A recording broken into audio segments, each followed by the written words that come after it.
আমি দুদিন আগে তৃণমূল নেত্রীর কথা শুনলাম। উনি নাগরিকত্ব বিল নিয়ে কথাবার্তা বলছেন। উনি দু একটা কথাবার্তা বলছেন যে নাগরিকত্ব বিলে কি হবে, নাগরিকত্ব বিলের প্রথম বাংলাদেশি বলতে হবে, অনেকগুলো কথা উনি বলছেন। ওনার কাছে আমার প্রশ্ন, আসলে ওনার লজ্জা থাকা উচিত ছিল। নাগরিকত্ব বিল নিয়ে বা আপনি যে কথাবার্তা বলছেন, এর আগে ওনার কাছে আমি প্রশ্ন যে আপনারা তো 1971 25 মার্চ অর্থাৎ আসাম অ্যাকর্ড আপনারা বলছেন যে 1971 25 মার্চ, তারপর আপনারা কোনো কথাবার্তা বলছেন না।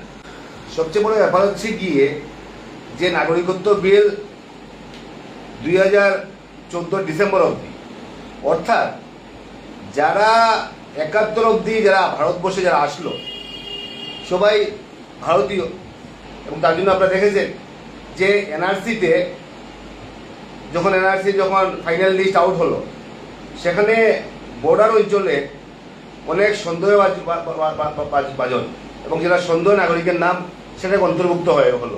তো আমরা রিভেরিফিকেশনের জন্য আমরা সুপ্রিম কোর্টে আমরা গিয়েছি, মাননীয় মুখ্যমন্ত্রী গিয়েছে, বর্তমান সরকার গিয়েছে। আমার প্রশ্ন, 71 পর থেকে 14 অব্দি যারা যদি কেউ দেশে এসে থাকে, যারা এই দেশে আসলো, তারা তো এমনি বাংলাদেশি, ওদেরকে বাংলাদেশি তো বলতেই হবে। ওরা তো ওদেরকে বলতে পারবে না যে আমরা ভারতীয়। তাই এই যে সুবিধা কেন্দ্র সরকার করলো, এই যে সুবিধা আমাদের মাননীয় প্রধানমন্ত্রী যে করলেন, যে আমাদের হোম মিনিস্টার যে বললেন যে ভারতবর্ষের, আপনার তো ধন্যবাদ জানানো দরকার ছিল। আপনি শুধু কথাবার্তা বলছেন। আপনাদের সরকার ছিল, 10 বছর আপনাদের সরকার ছিল। আপনারা সেই হিন্দু বাংলাদেশ সম্বন্ধে কোনো চিন্তাধারা নিয়েছেন? 10 বছর সরকার ছিল। এই 10 বছর সরকার থাকাকালীন অবস্থায় আপনার একটা হিন্দু বাংলাদেশের জন্য একটা বিল আপনারা প্রণয়ন করেছেন।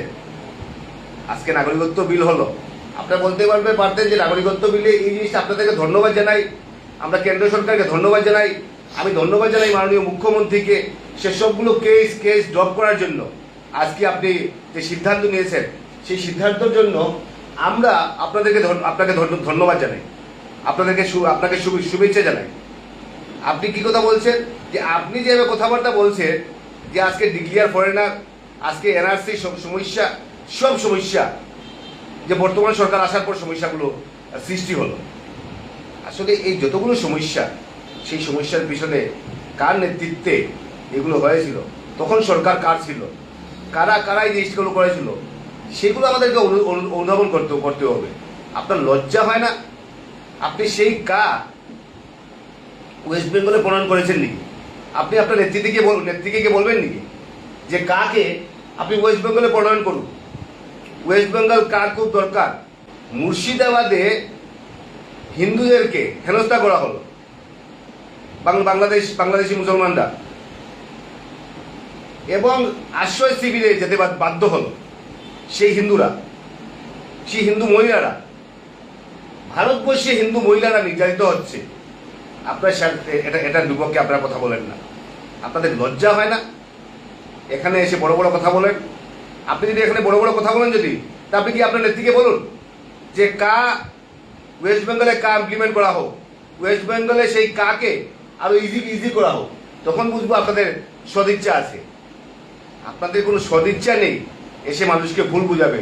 আমি মনে করি যে ঐতিহাসিক পদক্ষেপ, ঐতিহাসিক চিন্তাধারা আমাদের মাননীয় মুখ্যমন্ত্রী এবং ভারতবর্ষের প্রধানমন্ত্রী, বিশেষ করে হিন্দুস্তানে, এই ভারতবর্ষে হিন্দুদের সুরক্ষা। আপনাদের চিন্তাধারা তো একটাই, সেই নাগরিকত্ব হয়ে গেলে সেখানে হিন্দু, খ্রিস্টান, বুদ্ধ, শিখ, ওদের নাগরিকত্ব হয়ে যাবে। সেখানে নাগরিকত্বতে মুসলমান মানুষের নাম থাকবে না। সেটাই আপনাদের মেন উদ্দেশ্য। তাই আপনারা নাগরিকত্ব বিল হয়েছে, কেসগুলো ড্রপ করা হয়েছে, এত বড় একটা ঐতিহাসিক সিদ্ধান্ত যে অন্য জায়গায় সরকারিভাবে জায়গায় ইংরেজির সঙ্গে যেভাবে এসএমএসকে ব্যবহার করা হবে, বরাকবেলিতে ইংরেজির সঙ্গে বাংলাতে নোটিফিকেশন বের করতে হবে। এই যে চিন্তাধারা, এই যে মানসিকতা, এই যে মুখ্যমন্ত্রীর যে একটা দূরদর্শিতা, সেটাকে আপনারা কি ধন্যবাদ জানাবেন না? ধিক্কার জানাই আপনাদের এই মানসিকতার জন্য। বিশেষ করে 31-এ জনগণনা হয়েছিল, ইংরেজ সরকার ছিল, 31-এ জনগণনা হয়েছিল। আপনারা দেখবেন, আপনি একটু চিন্তা করবেন আসলে এই ভারতবর্ষটা কোন দিকে যাচ্ছে। এবং ভারতবর্ষের, আমি ভারতীয় মুসলমানদের কথা আমি বলি না, কিন্তু এই যারা নিজেকে সেকুলার বলেন, তারা সেই কথা কোনোদিন প্রশ্ন করেছেন নাকি যে 31-এ আমাদের জনগণনা হয়েছিল, কিন্তু 15-16 বছর পর যে পাঞ্জাব পাকিস্তানের সঙ্গে গেল, সেখানে এখন আর হিন্দু একজনের হিন্দু নেই। কিন্তু ভারতবর্ষে যে পাঞ্জাব আছে, সেখানে শিখ, খ্রিস্টান, সেখানে হিন্দুরা নিজের কৃষ্টি সংস্কৃতি এমনভাবে একটা পরিবেশ সৃষ্টি হয়েছে, সেখানে একটা সুস্থ সুন্দর একটা বাতাবরণ। সেই পাকিস্তানে সেই বিশেষ করে পাঞ্জাবের কোনো অস্তিত্ব কেন নেই, সেখানে হিন্দুদের কোনো অস্তিত্ব কেন নেই। বেঙ্গল, যে বেঙ্গল ওয়েস্ট বেঙ্গলের সঙ্গে থাকলো, যে বেঙ্গল বাংলার সঙ্গে গেলো, বাংলাদেশের সঙ্গে গেলো, সেখানে হিন্দুদেরকে জানানো হচ্ছে, সেটাই বাস্তব সত্য। সেই প্রশ্নগুলো তো করা হয় না, সেই প্রশ্নগুলো তো আপনারা করেন না। তাই আমি মনে করি যে বর্তমান সময়ে মাননীয় মুখ্যমন্ত্রীর নেতৃত্বে যে প্রত্যেকটা জাতি, প্রত্যেকটা জনগোষ্ঠী, প্রত্যেকটা ভাষাগোষ্ঠীকে নিয়ে একটা যে পরিবেশ সৃষ্টি হয়েছে, যে আগের দিনে একটা সবসময় একটা এরকম একটা বাতাবরণ ছিল, আজকের দিনে ভাষা সার্কুলার আইন, বরাকবিলিতে বাংলা, রেস্ট অফ দ্য আসামে এসএমই, প্রত্যেকের সংস্কৃতি, প্রত্যেকের ভাষা, আমরা বিধানসভায় কথাবার্তা বলছি। তো আমরা বর্তমান সময়ে প্রত্যেকের কৃষ্টি সংস্কৃতি নিয়ে আমরা বাস করছি, সেখানে আমাদের কোনো আপত্তি নেই। প্রত্যেকের প্র্যাকটিস করছি, প্রত্যেকের সংস্কৃতি আমরা চালিয়ে যাচ্ছি। কিন্তু এজ এ হোল আমরা সবাই মিলে একটা যে পরিবেশ সৃষ্টি করেন মাননীয় মুখ্যমন্ত্রী, আমি ওনাকে ধন্যবাদ জ্ঞাপন করছি। আমি ধন্যবাদ জ্ঞাপন করছি যে প্রায় 70,000 হেক্টর জমি উনি বিশেষ করে বেদখল যারা করে রেখেছিল, যারা সন্দেহযুক্ত নাগরিক, যারা প্রশ্নের সম্মুখীন, তারা 70,000 হেক্টর জমি ইতিমধ্যে ক্লিয়ার হয়েছে।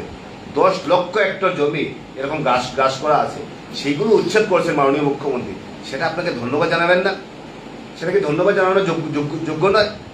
আজকে আপনারা প্রশ্ন করছেন, আজকে তৃণমূল নেত্রী প্রশ্ন করছেন, আপনি গিয়ে আপনার মমতা বন্দ্যোপাধ্যায়কে প্রশ্ন করবেন। উনার পেটে লেখা আছে, দেখবেন যে বাংলা লেখা আছে, ওখানে সরকারি ভাষা, হিন্দিও ধরলাম রাষ্ট্রভাষা, ইংরেজি ধরলাম যে অফিসিয়ালি সেগুলো ব্যবহার করা হয়, সেখানে উর্দুতে নাম লেখা আছে। ওনার 11টা স্টেট লেখবে, যদি হয়তো সবটি নাম লেখতেন আপনারা, সেখানে উর্দুতে লেখা আছে। তাই আমি মনে করি যে আসামের পরিবেশটাকে আপনারা নষ্ট করবেন না। আসামের একটা সুস্থ সুন্দর পরিবেশ আছে, সুস্থ সুন্দর একটা বাতাবরণ আছে, এবং মাননীয় মুখ্যমন্ত্রীর নেতৃত্বে প্রত্যেকটা জাতি জনগোষ্ঠী আমরা সবাই মিলে যে একটা পরিবেশ সৃষ্টি হয়েছে। এবং আমি মনে করি যে আজকের দিনে যারা ড্রাগসের ব্যাপারী, যারা আতঙ্কবাদী, যারা এই ধরনের অসামাজিক কার্যে লিপ্ত, তার ক্ষেত্রে আমাদের মুখ্যমন্ত্রী সেই ক্ষেত্রে কঠোর, এবং সেই ক্ষেত্রে মুখ্যমন্ত্রী কাজ চালিয়ে যাচ্ছেন, এবং সামনের দিন সেইভাবে আসাম এগিয়ে যাবে মাননীয় মুখ্যমন্ত্রীর নেতৃত্বে।